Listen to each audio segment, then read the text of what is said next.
1835년 9월 15일 갈라파고스 제도에 영국의 박물학자 다윈 일행이 탄 비그로가 도착했습니다. 갈라파고스의 생물들을 조사한 후 영국으로 돌아간 다윈은 여러 마리의 작은 새들이 모두 같은 종류의 새인 것을 보고 깜짝 놀랐다고 합니다. 왜냐하면 새들은 제각기 부리가 달라서 전혀 같은 종류처럼 보이지 않았기 때문에 그렇습니다. 다윈은 각각의 섬들의 자연 환경이 같은 종인 핀치 새들의 부리를 다르게 만들었다는 사실을 알아챘습니다. 그리고 거기서 영감을 얻어서 자연 선택에 의한 진화론을 주장하게 되었습니다. 핀치 새들도 섬마다 부리 모양이 각기 다른데요. 열매를 먹는 부리는 굵고 강하며 꽃을 먹는 부리는 길고 날카롭습니다. 그리고 바위 틈에서 먹이를 찾는 부리는 섬세하고 뾰족하다고 합니다. 이처럼 갈라파고스는 섬마다 다른 기후를 가지고 있어서 같은 종의 동물이더라도 다른 형태를 보인다고 합니다. 다윈은 같은 종인 핀치새들의 부리가 다르다는 것을 관찰했습니다.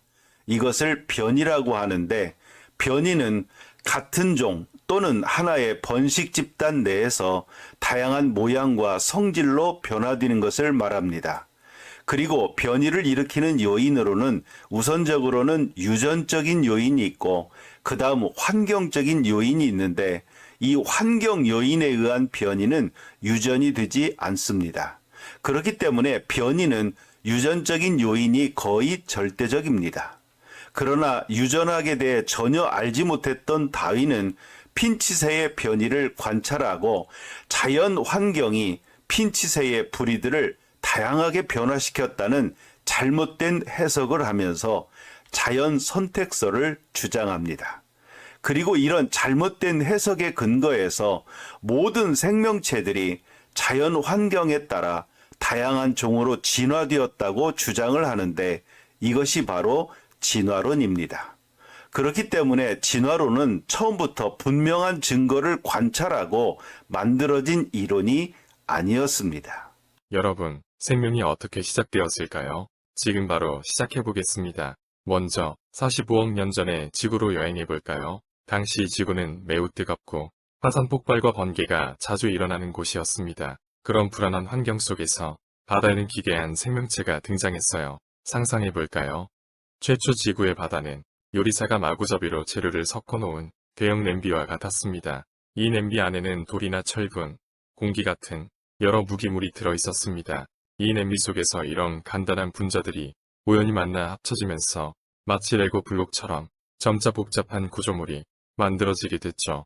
그리고 그 결과 기괴한 생명체가 찬란한 불꽃처럼 바다에서 태어났습니다. 첫 유기물이 나오게 된 것입니다. 이 생명체들은 주변의 간단한 분자들을 이용해 에너지를 만들고 성장하며 번식할 수 있었습니다.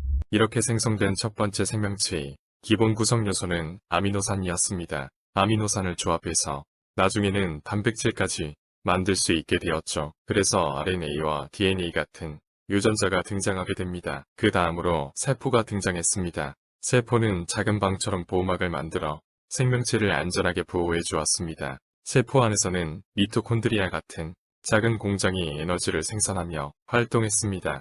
세포가 등장하면서 다양한 생명체들이 생겨났습니다. 바닷속에서부터 땅 위로 확산되면서 서로 다른 종들이 만나 계속해서 새로운 종을 만들어내며 생물 다양성이 풍부해졌습니다. 이처럼 수많은 생명체들은 시간이 지남에 따라 서로 경쟁하며 살아남기 위해 진화해 왔습니다. 더 강한 특성을 지닌 생명체들이 번식하여 세상에 존재하는 다양한 생명체들이 형성되었습니다. 그리고 그 과정 속에서 우리 인간도 조금씩 변화해 왔습니다. 단백질에서 시작해 지금의 모습까지 오랜 시간 동안 진화하며 발전해왔죠. 돌과 철분, 공기, 이런 무기물들이 우연히 만나 합쳐지면서 첫 번째 유기물이 나왔다는 것입니다. 과연 무기물에서 유기물이 나올 수 있을까요? 토양학에서 말하는 유기물이란 동물의 사체와 식물의 가지, 줄기, 뿌리 등 식물의 유체가 토양에 들어가면 여러 가지 미생물에 의해 분해돼 본래의 조직이 변질되거나 합성돼 갈색 또는 암갈색을 띠는 고분자의 물질을 의미합니다. 연력학 제1법칙에서는 새로운 물질이 만들어지거나 없어질 수 없다고 했습니다. 그러므로 무기물에서 유기물이 나왔다고 하는 이 주장은 연력학 제1법칙을 위배하는 것입니다. 그러면 자연 선택설은 과학적일까요? 자연 환경에 적합한 핀치새만 살아남으면서 진화됐을 것이다. 그래서 진화를 결정하는 것은 자연이다. 적자 생존 이론 자연 선택설이라고 합니다. 자연 환경이 핀치새를 선택한 것일까요? 아니면 핀치새가 날아다니며 자기에게 유리한 자연 환경을 찾은 것일까요? 여기는 한라산인데 한라산의 자연 환경에 따라 서식하는 식물들이 다르다는 것을 보여주고 있습니다. 이동하지 못하는 식물의 경우 자연이 식물을 선택한다는 자연 선택설이 적절합니다. 그러나 동물들은 다릅니다. 자기에게 맞는 자연 환경을 찾아 수만 킬로미터를 날아다니는 철새들도 있고 자기에게 맞는 자연 환경을 찾아 수천 킬로미터를 이동하는 누떼들도 있습니다. 자유롭게 이동하는 동물의 경우 자연이 동물을 선택한다는 자연 선택설은 적절하지 않습니다. 그럼 변이는 어떻게 일어나는 것일까요? 그렇다면 비슷한 환경에 사는 생물은 모두 특징이 같을까요? 같은 지역에 사는 한 종의 무당벌레나 달팽이도 몸의 색깔과 무늬가 서로 다릅니다. 그 이유는 부모로부터 물려받은 유전자가 달라서 변이가 나타났기 때문입니다. 정리해보면 생물은 환경이나 유전적인 영향으로 다양한 변이가 나타나고 그중 자신이 사는 환경에 적합한 변이를 가진 생물이 크게 번성하여 환경과 조화를 이루며 살아남게 됩니다. 다윈은 그 당시 유전학에 대해 전혀 알지 못했기 때문에 자연 환경이 변이를 일으킨다고 주장했습니다. 다윈의 핀치새는 소진화의 증거입니다. 종 안에서 다양한 변화가 일어나는 것을 볼 수 있지요. 자, 그렇다면 종을 뛰어넘는 변화가 일어나는 대진화의 증거는 있을까요? 다윈은 종의 기원을 쓰면서 진화에 관련해 해결하지 못한 여러 문제들이 있다고 솔직하게 적고 있습니다. 진화의 직접적인 증거라고 할 수 있는 화석 기록에 관한 것입니다. 과도기적 연결고리를 찾아내지 못하는 것, 이것은 중간 단계 화석이 없다는 것이고 한 무리의 종 전체가 급작스레 출현하는 것, 이것은 캠브리아기 지층 생명 대폭발을 말하는 것입니다. 모두 의심할 바 없이 심각한 문제라고 솔직하게 고백하고 있습니다. 다윈이 진화론을 주장한 지 165년이 지난 오늘날에는 이 심각한 문제들이 해결되었을까요? 진화론자들은 무기물이 알 수 없는 이유로 유기물이 되고 단세포를 거쳐 다세포로 진화한다고 주장합니다. 하등 생물이 오랜 시간에 걸쳐 고등 생물로 진화하면서 다양한 생물로 나타나게 됐다는 겁니다. 이러한 주장을 뒷받침하는 증거 중 하나로 제시하는 게 중간 단계 화석입니다. 다윈은 종의 기원 개정판에서 진화의 각 단계마다 긴 세월이 소요됐기 때문에 수많은 중간 단계 화석이 존재할 것이라고 주장했습니다. 진화론자들의 주장처럼 각 단계마다 수천만 종의 중간종이 쏟아져 나와야 함에도 불구하고 이를 입증할 만한 중간 단계 화석은 발견되지 않았다는 것이 전문가들의 의견입니다. 한때는 독일에서 발견된 시조새 화석이 파충류에서 조류로 진화하는 중간종에 대한 증거라는 주장이 주목을 받으며 우리나라 교과서에도 게재됐습니다. 하지만 조류가 파충류에서 진화됐다는 이론도 설득력이 떨어지고 시조새가 진화의 중간 단계라는 주장도 힘을 잃으면서 현재 일부 교과서에서는 해당 내용이 삭제되기도 했습니다. 전문가들은 조류에만 있는 깃털이 있었다는 점, 폐의 모양과 뇌의 구조면에서 파충류와 완전히 다른 조류의 형태를 지녔다는 점 등이 중간종이 아니라는 근거로 제시됐다고 설명했습니다. 실제로 이 시조새가 발견되는 지층보다 훨씬 더 오래되었다라고 진화론적으로 오랜 연대설적으로 이야기하고 있고 주장되고 있는 그 지층에서 이미 현대적 새들이 발견되고 있습니다. 해양생물 중 무척추 동물과 물고기 화석이 가장 많지만 이건 역시 중간 단계 화석은 아직까지 발견되지 않았습니다. 이와 관련 전문가들은 수천 년 전에 살았던 것으로 추정되는 생물의 화석이 지금과 동일한 형태로 계속해서 발견되고 있다며 생물은 독자적인 형태로 탄생해 시간이 흘러도 그 모습을 유지한다고 강조했습니다. 현재까지 중간 단계 화석은 없습니다.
Cambrian explosion has been called life's Big Bang, or at least animals' Big Bang. One of the world's leading researchers of the Cambrian explosion is J.Y. Chin.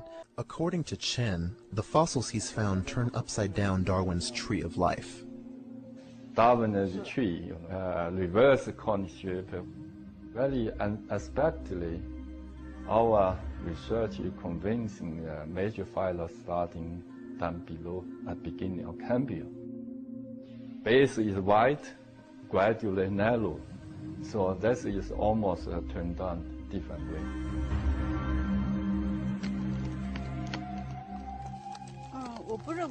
I do not believe that animals developed gradually from the bottom up. I think the animals suddenly appeared. 화석 전문가들은 진화론에 동의하지 않습니다. 우연히 단세포가 생겨났다는 진화론의 주장은 물질이 새로 창조되거나 소멸될 수 없다는 연력학 제1법칙에 위배됩니다. 그리고 종을 넘어 진화가 이루어졌다는 증거인 중간 단계 화석도 없습니다. 이렇게 증거를 제시하지 못할 때 확증 편향에 빠진 사람들은 어떻게 할까요? 먼저 증거가 아닌 것을 증거라고 우길 수 있습니다. 둘째, 증거로 보이게 조작을 할 수 있고, 셋째, 작은 단서를 증거라고 과장할 수 있고, 넷째, 제대로 답하지 못하고 침묵할 수 있습니다. 그런데 진화론을 믿는 사람들은 이 네 가지의 모습을 다 보여줍니다. 진화론에 관한 화석 증거들을 찾을 수 없자 우크라이나 태생 진화 생물학자인 테오도시우스 도부잔스키가 1937년에 변이라는 개념을 소진화라는 개념으로 바꾸어 사용을 하면서 소진화가 반복되는 가운데 대진화가 일어난다고 주장합니다.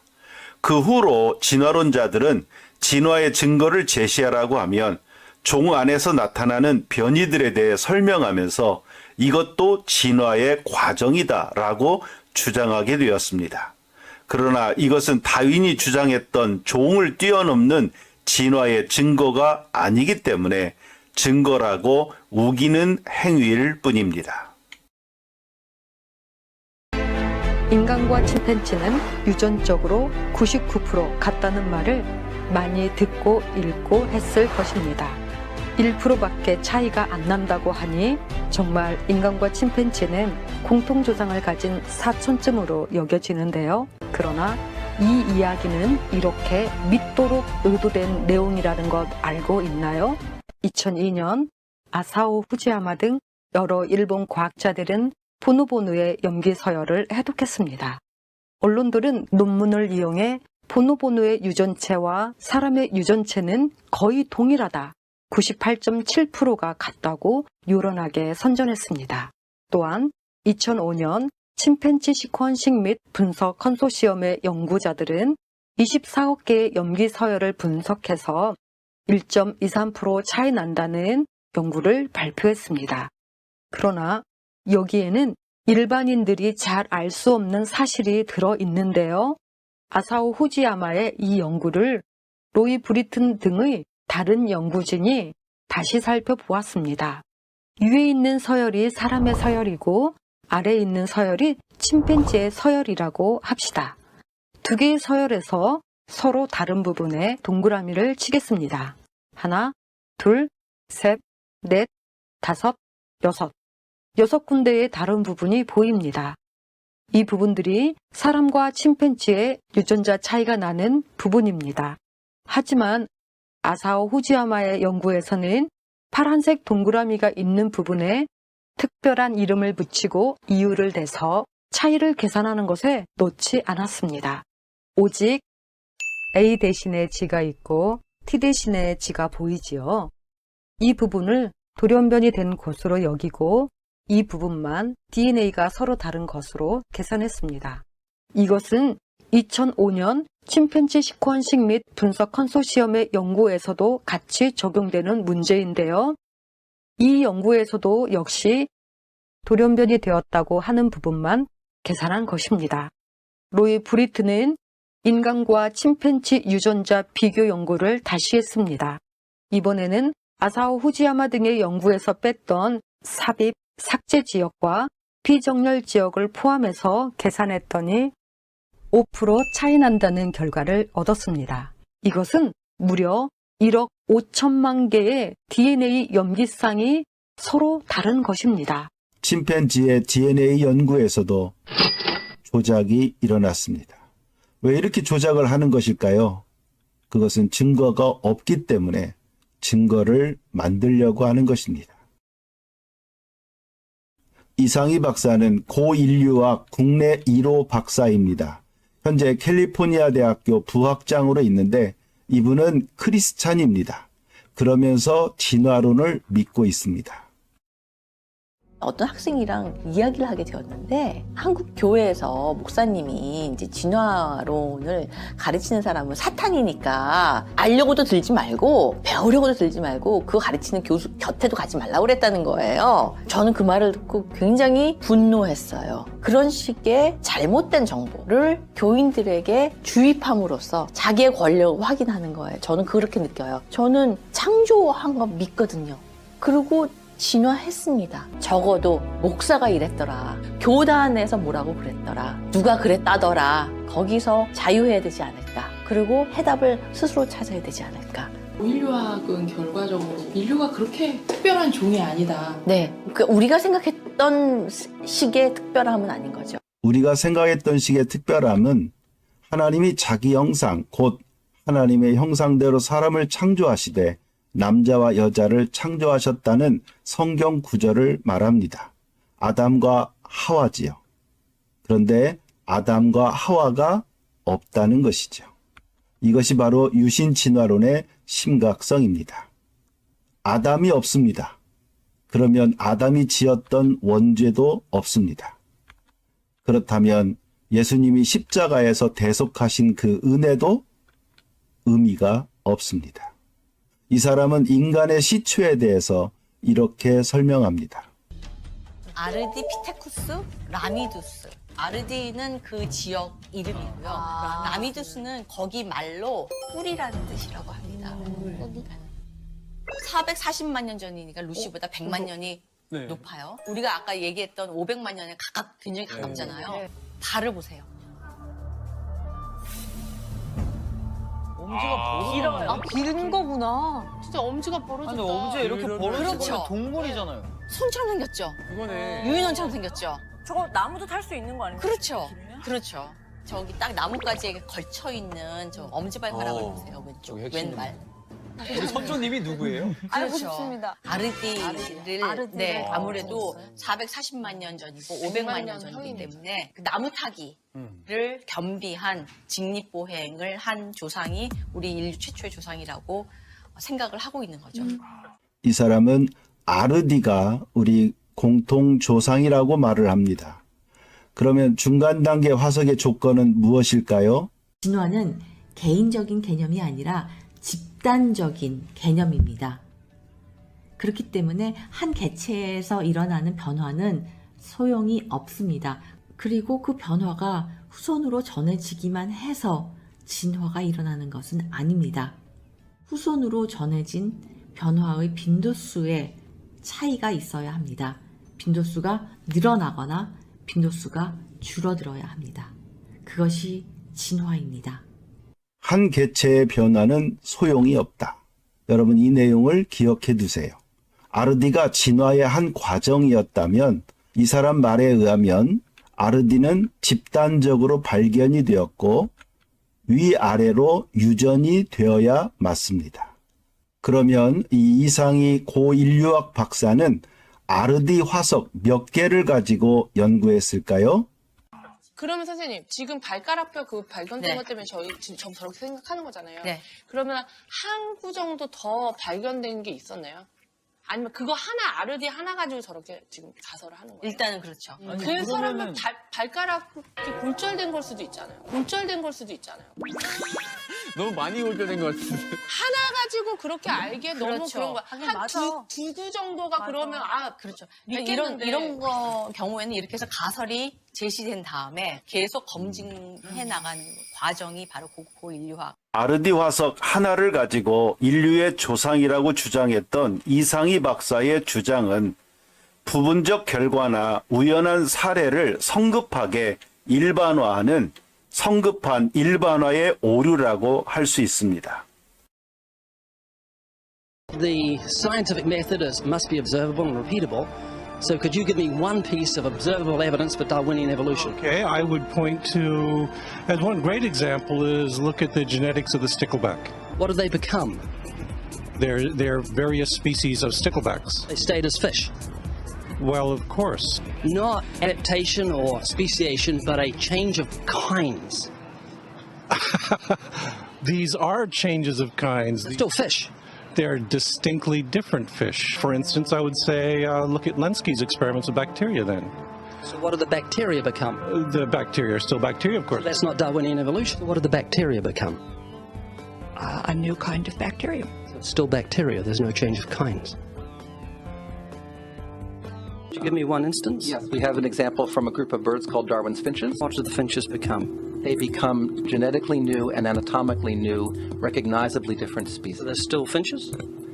Well, of course they're still finches, yes. There's no change of kind. So could you give me any examples of Darwinian evolution? Well, when you say examples of that, then you have to sort of look at over a longer time frame. Can you think of any observable evidence for Darwinian evolution where you said there'd be a change of kinds? Monkey to man, is that what you're talking about? Yeah, a change of kinds. I don't really believe there's any proof for that yet. Change of kind. Change of kind. Test and observe.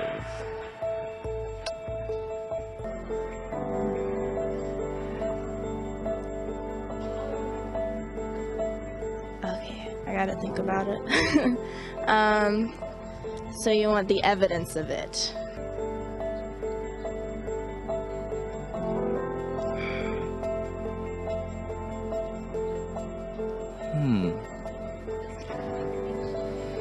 It's a hard question, actually.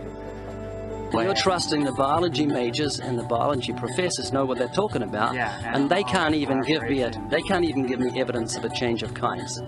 Well, then there isn't one. If they don't give it, then I wouldn't say there was. So Darwinian evolution is not observable. It's not scientific. I guess so. 생물의 진화는 유전학의 영역입니다. 그렇기 때문에 현대 유전학의 연구가 제일 중요합니다. 그렇다면 현대 유전학에서는 진화에 대해 어떻게 설명하는지 들어보겠습니다. 게놈을 연구하는 인간 게놈 프로젝트는 DNA의 염기 서열을 해독할 목적으로 정부기관, 민간 연구기관이 참여한 국제적인 연구 프로젝트입니다. 인간의 DNA는 몹시 복잡하지만 완벽한 구조이며 연구하면 할수록 더 놀라운 결과가 나온다고 연구자들은 얘기합니다. 연구에 의하면 인간 세포에는 22쌍의 상염색체와 한 쌍의 성염색체를 포함해 유전 정보를 전달하는 23쌍의 염색체가 있습니다. 23쌍 중 절반은 아버지로부터, 나머지 절반은 어머니로부터 온 것이며 염색체에는 총 60억 개의 DNA 코드가 있습니다. 이곳에 담을 수 있는 정보의 양은 우리가 보는 고화질 영화 4천만 편을 저장할 수 있습니다. 이처럼 작은 공간에 그렇게 많은 양의 정보를 저장할 수 있다는 건 현재 어떤 컴퓨터 저장 시스템도 불가능하며 과학으로 설명할 수 없습니다.